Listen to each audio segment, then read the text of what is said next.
Welcome back to my channel. চলে আসলাম আবারও নতুন একটা ভিডিও নিয়ে। তো আজকে 12 তারিখ শনিবার, বাজে এখন 8টা।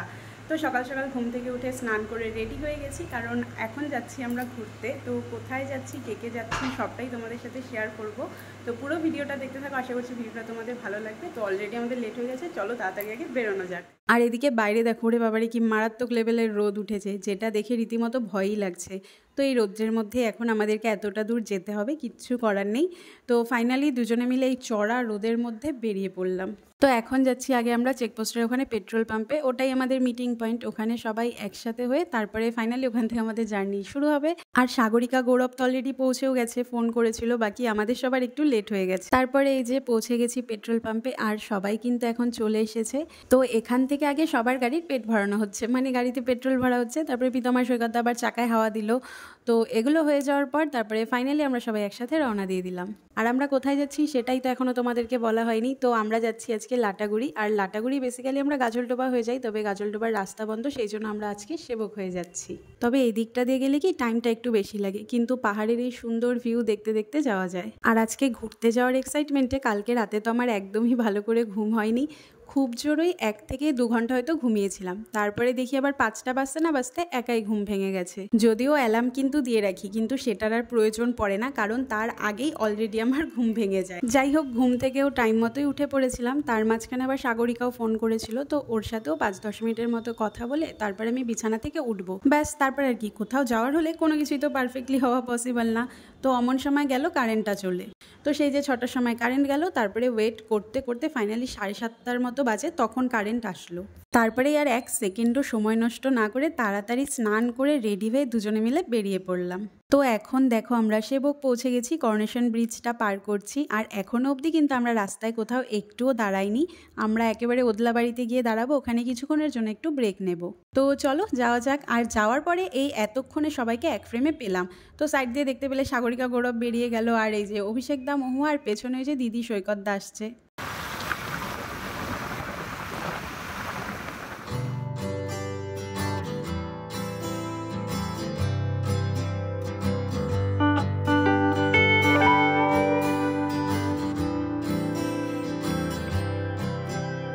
তারপরে ফাইনালি আমরা পৌঁছে গেলাম ওদলাবাড়ির সেই ভাইরাল হোটেল, যার নাম প্রধান হোটেল। তো সবাই তো এটাকে ওদলাবাড়ি বলে, তবে বোর্ডে তো দেখলাম যে বাগরাকোট লেখা আছে। তো যাই হোক, ওই ওদলাবাড়ি আর বাগরাকোটের মাঝামাঝি একটা জায়গায়। তবে এটা খুঁজে পেতে কিন্তু কারণই কোনো প্রবলেম হবে না, কারণ একেবারে মেন রোডের ওপরে রয়েছে এই হোটেলটা। তো চলো এখান থেকেই এখন আমরা ব্রেকফাস্ট করব। বাজে এখন প্রায় 10টার মতো। আর জানো তো, এই জায়গাটা ভাইরাল হওয়ার 2-4 দিন আগে কিন্তু সৈকতদা আর অভিষেকদা অলরেডি এখান থেকে ঘুরে গেছে, তবে ওরা কোনো ভিডিও করেনি। আর তার কয়েকদিন পরেই দেখছি যে ফেসবুক জুড়ে এই জায়গাটা প্রচণ্ড পরিমাণে ভাইরাল হয়ে গেছে। আর এই জায়গাটা ভাইরাল হওয়ার স্পেশাল কারণ হলো এখানকার সিটিং এরিয়াটা। তো পেছন দিকে হোটেলটা, আর এই যে সামনে নদীর ওপরে চেয়ার টেবিল পেতে দিয়েছে। আর এই চেয়ার টেবিল পেতে নদীর ওপরে সিটিং এরিয়াটা করার জন্যই মনে হয় এই জায়গাটা স্পেশালি এত বেশি ভাইরাল হয়েছে। বেশ ভালোই, ঠান্ডা ঠান্ডা জলে পা ডুবিয়ে খাবার এনজয় করা যাবে, সুন্দর একটা ভিউ এনজয় করা যাবে। তবে এটা একটু রিস্কিও বটে, যখন তখন যদি জল বেড়ে যায় তাহলে বেশ চাপ হয়ে যাবে কিন্তু। তারপরে এই যে চলে এসেছে আমাদের ব্রেকফাস্ট। তো আমরা ওয়াই বলেছিলাম, তবে আমাদেরকে চাউমিন দিয়েছে। যাই হোক গাইস, আমাদের খাওয়া দাওয়া হয়ে গেছে, এখন 10:30টা বাজে। আর এই যে আমরা আবার আমাদের গেটআপে রেডি। আমাকে কি চেনা? সাগরিকা না, তোমরা চিনতে পারছো? এটা মহুয়া, এটা আমি। এই যে অভিষেক দা, পিতামহ রেডি হচ্ছে গাড়ি চালানোর জন্য। আমরা রেডি।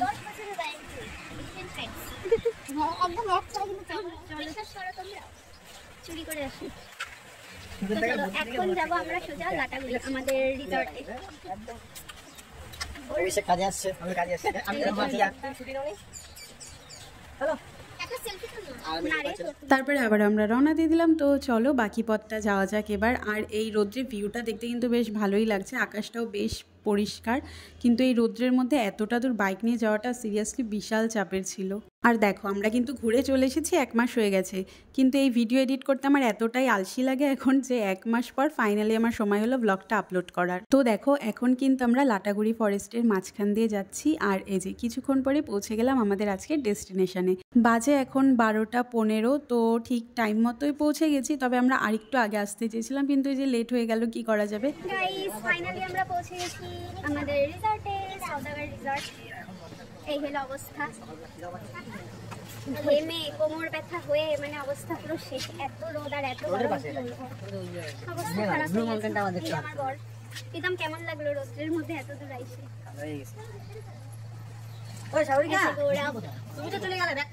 এরপরে আমরা আগে চলে আসলাম রিসেপশনে। তো এখানে এখন আগে চেক ইনের প্রসেস কমপ্লিট করে তারপরে যাব আমাদের রুমে। গাইস, চেক ইন ডান, এখন যাচ্ছি আমরা রুমে। কি গরম বাইরে। চলো দেখি আমাদের রুমটা কিরকম, তোমাদের সাথেও শেয়ার করবো।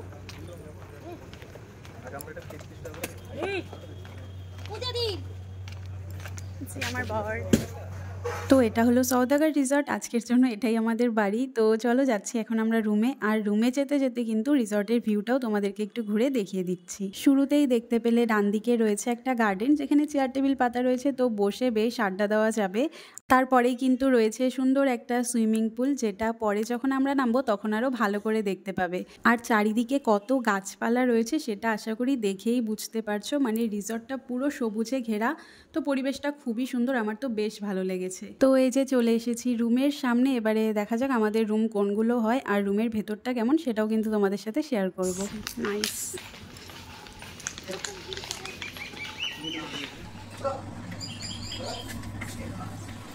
Guys,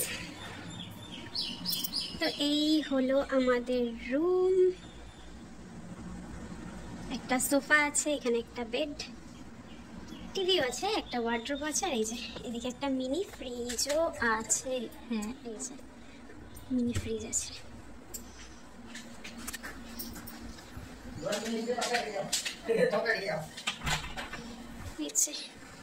washroom.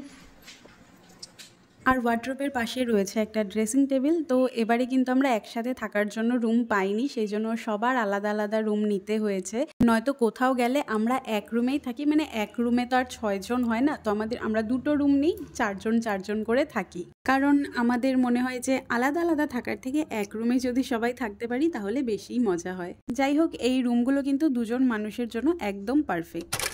এখন যাচ্ছি আমরা লাঞ্চ করতে। আমরা এই রিসর্টে লাঞ্চ করবো না, আমরা লাঞ্চ করবো একটা হোটেলে। তো কোন হোটেলে করছি চলো তোমাদেরকেও দেখাবো। বলো, কিছু বলো। আমরাই সবার ফার্স্ট তো এই যে আমরা এসেছি বৌদির হোটেলে লাঞ্চ করতে। আর এই হোটেলের ব্যাপারে নতুন করে কিচ্ছু বলার নেই, খুবই ফেমাস একটা হোটেল। শিলিগুড়ি জলপাইগুড়ির আশেপাশে প্রায় সবাই এই হোটেলটা চেনো। আর যারা চেনো না তারা লাটাগুড়ি আসলে কিন্তু অবশ্যই একবার এই হোটেলে খেয়ে যেও, ভীষণ ভালো লাগবে। তো এই হোটেলে এবার আমাদের সেকেন্ড টাইম। এর আগের বছর এসেছিলাম আমরা 15 অগাস্টে, সেদিনও যেমন অনেক ভিড় ছিল, আজকেও কিন্তু প্রচুর ভিড় রয়েছে। যাই হোক, তারপরে দেখো আমাদের থালি চলে এসেছে। তো প্রথমে আমরা ভেজ থালি নিয়েছিলাম, তারপরে যে যেটা খাবে মানে চিকেন মাটন যার যার মতো করে অর্ডার করে নেওয়া হয়েছে। তো খাওয়া দাওয়া করে এসে তারপরে রুমে এসে ফ্রেশ হয়ে চেঞ্জ করে নিয়েছি। একটু পরে আমরা যাবো সুইমিং পুলে। মহুয়া আর অভিষেকদা অলরেডি চলে গেছে।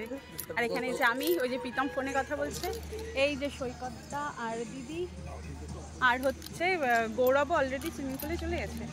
সাগরিকা কোথায়? তো সাগরিকা এখনো রুম থেকে আসেনি। তো চলো দেখতে থাকো ভিডিওটা।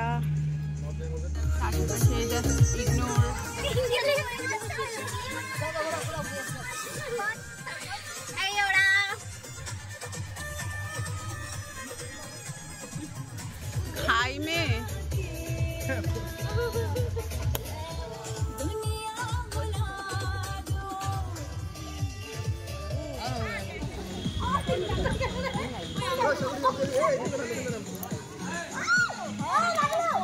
এই যে আমাদের জলপাড়ি। তো সুইমিং পুলে আমরা বেশ অনেকক্ষণ ছিলাম, প্রায় 3-3.5 ঘন্টার মতো হয়তো ছিলাম। আর এখন বাজে 8টা। রুমে এসে স্নান করে ফ্রেশ হয়ে নিয়েছি। তারপরে যে একটু বাইরে আসলাম, ওই যে সৈকতদা পিছনে বসে আছে আর যে যার রুমে বাকিরা। আর জলের মধ্যে তো ফোন বের করে অত ভিডিও করা যায় না, তো সেই জন্য সেরকম ভিডিও করা হয়নি, কিন্তু আমরা দারুণ মজা করেছি। যাই হোক, এর পরে দেখো আমি আবার চেঞ্জ করে নিয়েছি, কারণ সবাই বললো যে বাইরে এখন চা খেতে যাবে। জলের মধ্যে আমরা এত লাফালাফি করেছি যে সবারই প্রায় ঠান্ডা লেগে গেছে আর প্রচণ্ড মাথা ধরেছে। তো চলো যাওয়া যাক। আর এই হলো রিসর্টের রাত্রের ভিউ। তো বেশ শান্ত একটা পরিবেশ, ভীষণ ভালো লাগছিল। তো চলো যাওয়া যাক বাইরে। আর হ্যাঁ, যদি চাও তোমরা এখানে গার্ডেনে বসে কিন্তু বারবিকিউ এনজয় করতে পারো, তবে সেটার জন্য আগে থেকেই বুক করে রাখতে হবে। আর এই রিসর্টটা যেহেতু একেবারে মেন রোডের ওপরে, তো রিসর্ট থেকে বেরিয়েই কিন্তু সামনে প্রচুর দোকান রয়েছে রাস্তার ওপরে, দেখতেই পাচ্ছ। তো চলে আসলাম মেন রোডে, এখন যাচ্ছি আমরা মোমো খেতে। কোন দোকানে যাবে? ওই তো সামনের ওই পেছনের দোকানে মোমো। তারপরে সামনেই পেয়ে গেলাম এই একটা ফাস্ট ফুডের দোকান। তো এখান থেকে এখন কিছু আমরা খাওয়া দাওয়া করবো, মানে মোমো, চাউমিন, চা, যার যেটা খাওয়ার সেগুলো খেয়ে দিয়ে চলে আসলাম আমরা সোজা রুমে। তো রুমে আসার পর কিন্তু আবার আমরা স্ন্যাক্স অর্ডার দিয়েছিলাম। দেখো চলে এসেছে আমাদের তান্দুরি চিকেন, যেটা দারুণ টেস্টি হয়েছিল খেতে। আর এরপরে আমরা অনেক মজা করেছিলাম, তবে ভিডিও করা হয়নি। তারপরে খাওয়া দাওয়া করে আমরা ঘুমিয়ে পড়েছিলাম। গুড মর্নিং গাইজ, এখন 9:30 মতো বাজে। এখন আমরা করব ব্রেকফাস্ট, তারপরে আমরা বেরোবো। তো ব্রেকফাস্ট করতে যাচ্ছি অভিষেক দা মহুয়াদের রুমে।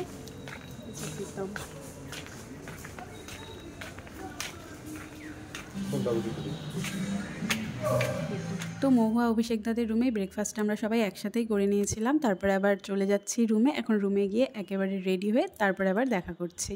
তো ব্যাস আমাদের উইকেন্ড শেষ, এবার বাড়ি যাওয়ার পালা। বাজে এখন 12টা। আমরা সবাই রেডি হয়ে বেরিয়ে পড়েছি, রুম ছেড়ে দিয়েছি। এবার যাবো আগে রিসেপশনে, ওখানে চেক আউটের প্রসেস কমপ্লিট করে তারপরে রওনা দেবো বাড়ি যাওয়ার জন্য। তো বেশ ভালোই কাটলো আমাদের উইকেন্ড। যদি চাও তোমরাও এখানে আসতে পারো, খুব সুন্দর রিসর্টটা।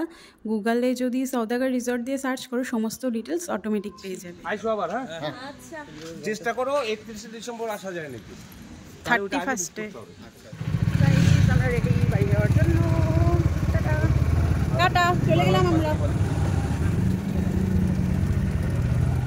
তো তারপরে কিন্তু দেখো সোজা চলে এসেছি আমরা ফাটাপুকুরের বন্দনা হোটেলে। তো এটাও খুব ফেমাস একটা হোটেল, সবাই মোটামুটি চেনো।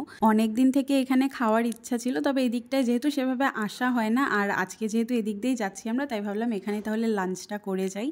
তো এখান থেকে খাওয়া দাওয়া করে তারপরে আমরা যাব ডিরেক্ট বাড়িতে। আর প্রত্যেকটা রান্নাই দারুণ টেস্টি হয়েছিল। আর হোটেলটায় প্রত্যেক দিনই প্রচণ্ড ভিড় হয়, আজকেও সাংঘাতিক ভিড় ছিল।